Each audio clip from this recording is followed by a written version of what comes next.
throw a boomerang. This really is your perfect conditions. 4 to 6 mile an hour oncoming wind, lovely sunny day. I'm not thinking about any of the work that I've got to do today. I'm just out in the field, out the back of our workshop, having fun throwing boomerangs. Cornwall couldn't be better. But without being a killjoy about it, I've really got to talk to you about boomerang safety, because if you're an idiot with these, you're going to hurt someone, and that's going to land you in a lot of trouble. And you just don't want to do it. We want to have fun with these, and we want to be safe. So I've got myself a field here, and there's absolutely no one. The only other person here is Dan, and I've hit him with boomerangs plenty of times, and he knows what's coming. But in all seriousness, you want to make sure that there's quite literally no one around, particularly when you're learning to throw a boomerang, or if you've gone out, if it's a bit windier than 6 miles an hour. I don't recommend going out in stronger winds than 6 miles an hour. You're going to get really unpredictable. These can fly a long way, and the last thing you want is for someone to have a problem with you because you've thrown a boomerang into their picnic or whatever. So just make sure you've got a good sort of 50 meters all the way around with no people. Okay. It's one of the joys of West Cornwall. There's no one here a lot of the time. So that's the first thing, and really this is a warning. We don't sell these as toys. These are not toys. Okay, these are serious flying boomerangs, and it's like if you had a model aircraft or something like that. You've just got to be safe. So the second thing is, if you're out boomeranging with someone else, make sure that you're not just both out there just chucking them whenever you think. Again, it's like being down the skate park. You want to let people know if you're dropping in, okay? And if it's someone else's turn, you don't want to snake them and drop in front of them because it's chaos. So it's the same with boomerangs. Make sure the other guy or people or whoever know that you're going to throw your boomerang, and be courteous. And when they're lining up to do a throw, just let them do it. That's about it, really. It's just common sense, isn't it? We don't want to throw boomerangs at people. That would be bad. So anyway, let's go over a few essential ingredients to how to throw your boomerang. Now, obviously, the learnerang is the easiest one to start with. The big sky surfers, the big monsters. You get a beautiful flight with these, but these need some experience to throw. They're also, if you get them wrong, that's a lot of wood coming back at you. So I would recommend anyone to start throwing with the learnerang. A lot more predictable, a lot more precise. And just we've designed them to be easy to learn. So the first thing is the hold. What you want to do, this is a left-handed boomerang actually, but I'll show us if it was a right-handed. You want to hold it between thumb and forefinger in your right hand like that if you're right-handed, like that. If you're left-handed, obviously it's just the mirror opposite. And then it helps if you have it crooked back into your, into the crook of your thumb and finger, because that'll help you get spin. And really, throwing a boomerang hard, anyone can do that. The finesse in it is in getting the spin at the end of the throw. A lot of the time, particularly as the wind picks up, what you want to develop is a soft throw, but a hard spin. And that's not easy to do. That takes some practice. And actually, if you've bought a boomerang or you think about buying a boomerang, everyone says, do they come back? Yeah, of course they do. It's a bit like saying, will my skateboard do an ollie? It will do if you've learned to do an ollie. It's the same with boomerangs. These are designed to come back to you, but only if they're thrown correctly. So if it's not doing it, it's probably not a duff. It's just that it's operator error. So that's on you. So anyway, hold it between the crook of the thumb and the forefinger. And then what you want to do, you want to find your wind. Now today our wind is coming in this way and our sun is coming in this way. So if I actually point into the wind and do this while I'm talking, you're not going to see me. So I'm going to kind of show how it would be from here. So let's assume that our wind was coming in from this direction. I've got straight on wind this way. What I want to do is I want to start throwing about 45 degrees off the wind. So here's my wind. I want to aim in that direction. So my circle is going to go out. The apex is going to be where the wind is strongest, and then back round and into me. And that's really a starting point. 45 degrees is by no means a hard and fast rule. You'll find that the stronger the wind, the more off the wind you'll want to throw. So, you know, if you're trying to throw in an 8-mile-an-hour wind, which is difficult, you want to be throwing more 60 degrees off the wind. But 45 degrees is a good starting point. When the boomerang leaves, you want to come back a bit like an archer, throw like that.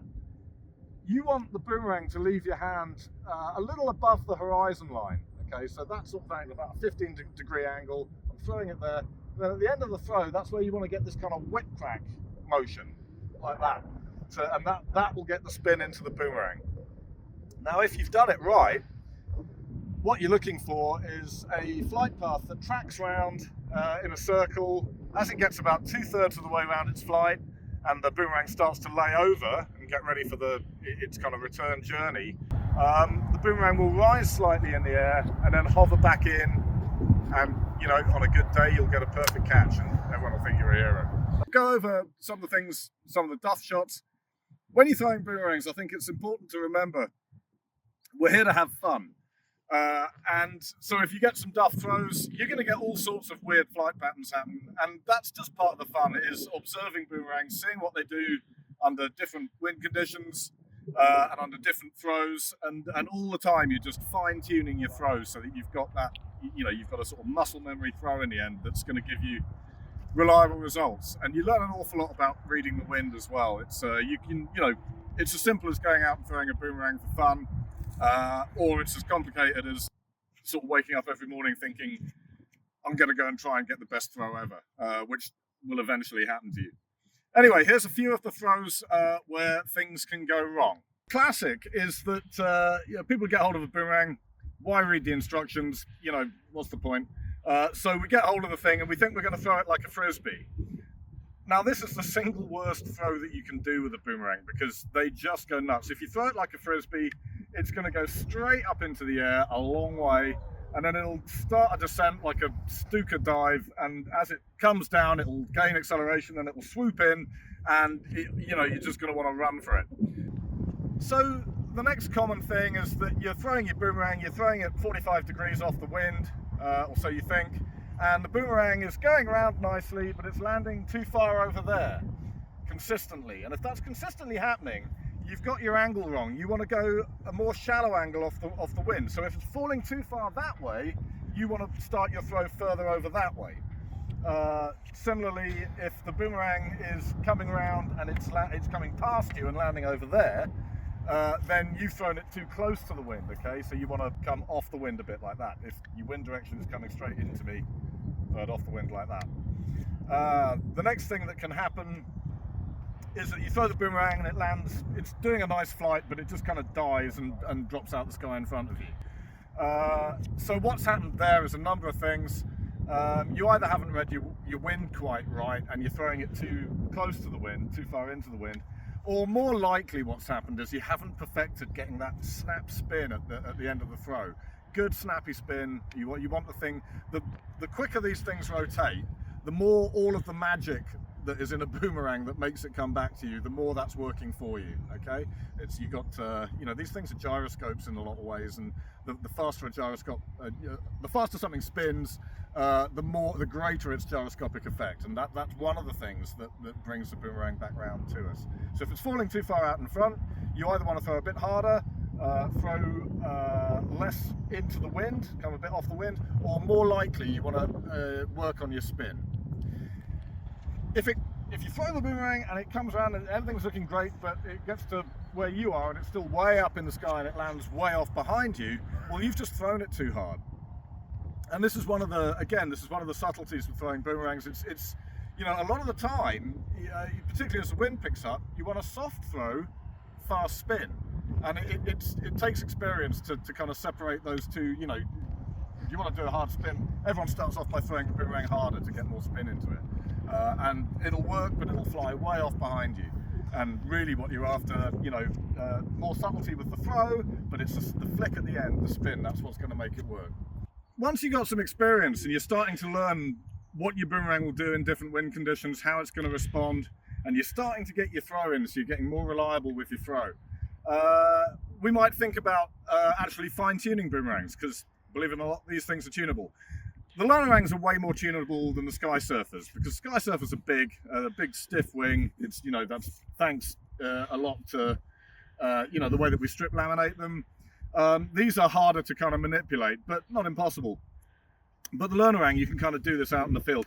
Now, if you're throwing your boomerang and it's going round and then it's just going miles up in the air before it starts its descent, what may have happened, we design these to work when they're absolutely flat, okay? Sometimes, you know, if you've got a bit of what we call dihedral, it's like an aeroplane wing where the edges of the wings are lifted up. The more dihedral, the more lift the boomerang will have. It's really early, for me anyway. And so you might want to have a look at your boomerang if it's consistently doing that. A lot of the time that can be because you know, again, you want to adjust your throw. If it's going too high in the sky, you want to make it leave your hand closer to vertical, about that kind of angle, really. If you're throwing it too much like that, yeah, or like that, it will have a tendency to go around, scoop up in the sky.